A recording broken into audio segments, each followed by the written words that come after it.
अगर हम कुछ साल पहले की घटनाओं को देखें तो भारत में धर्म, राजनीति और कानून का एक ऐसा घालमेल हो रहा है जो न केवल समाज को बांटने की कोशिश कर रहा है, बल्कि जनता की सुरक्षा और शांतिपूर्ण जीवन को भी खतरे में डाल रहा है। हाल ही में पश्चिम बंगाल में वक्फ कानून को लेकर जो हिंसा हुई, उसने हर किसी को हैरान कर दिया। सवाल ये उठता है कि आखिर इस बवाल के पीछे क्या है? क्या ये सिर्फ एक कानून का मामला है या इसके पीछे कोई बड़ी साजिश छुपी है? वक्फ कानून, जो मुस्लिम धार्मिक स्थलों और संपत्तियों से संबंधित है, इस समय एक चर्चा का विषय बना है और अब इसके संशोधन के बाद स्थिति और भी ज्यादा तनावपूर्ण हो गई है।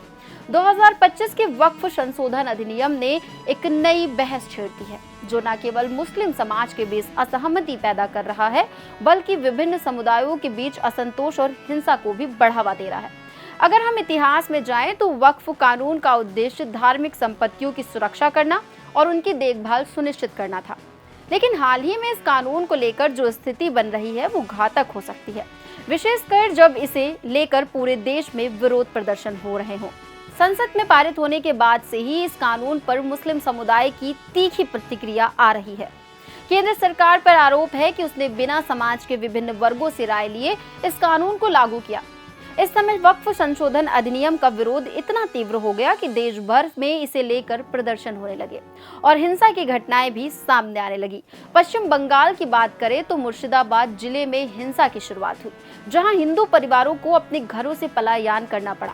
मीडिया रिपोर्ट्स के मुताबिक करीब 400 हिंदू परिवारों ने इस हिंसा के बाद अपना घर छोड़ दिया।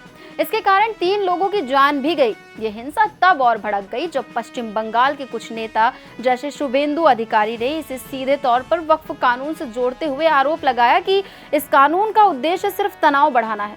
इसके बाद सुप्रीम कोर्ट ने इस मुद्दे पर अपनी चिंता जताई और हिंसा को बढ़ावा देने वाली घटना करार दी। कोर्ट ने कहा कि जब ये मामला कोर्ट में चल रहा है तो इस तरह की हिंसा से स्थिति और बिगड़ सकती है। कोर्ट की ये टिप्पणी बहुत अहम है, क्योंकि अदालत ने पहले ही ये स्पष्ट कर दिया था कि कानून को लेकर कोई भी हिंसक घटना देश के सामाजिक ताने बाने को नुकसान पहुंचा सकती है। पश्चिम बंगाल की मुख्यमंत्री ममता बनर्जी ने इस हिंसा को पूर्व नियोजित बताते हुए केंद्रीय एजेंसियों और बीजेपी पर आरोप लगाया। उनका कहना था कि इस पूरे मामले में बीजेपी और केंद्र एजेंसियों की भूमिका संदिग्ध है और ये हिंसा सिर्फ वक्फ कानून के विरोध में नहीं, बल्कि एक बड़े राजनीतिक एजेंडे का हिस्सा है। अब सवाल ये उठता है कि ये वक्फ कानून सच में इतना संवेदनशील है कि इससे सांप्रदायिक हिंसा भड़क सकती है, या फिर ये सिर्फ एक बहाना है जिसे राजनीतिक दलों ने अपनी राजनीति चमकाने के लिए इस्तेमाल किया है। वक्फ कानून को लेकर कोई भी मामला सीधे तौर पर मुस्लिम समुदाय से जुड़ा हुआ होता है और जब ये कानून लागू होता है तो इससे पूरे समाज में एक पक्षपाती मानसिकता का निर्माण हो सकता है, जो आगे चलकर बड़ी हिंसा का कारण बन सकता है। हिंसा में शामिल लोग तो अपने राजनीतिक फायदे के लिए इसे बढ़ावा देते हैं, लेकिन ये भी ध्यान रखना होगा कि ऐसे मामलों में आम जनता को सबसे ज्यादा नुकसान होता है।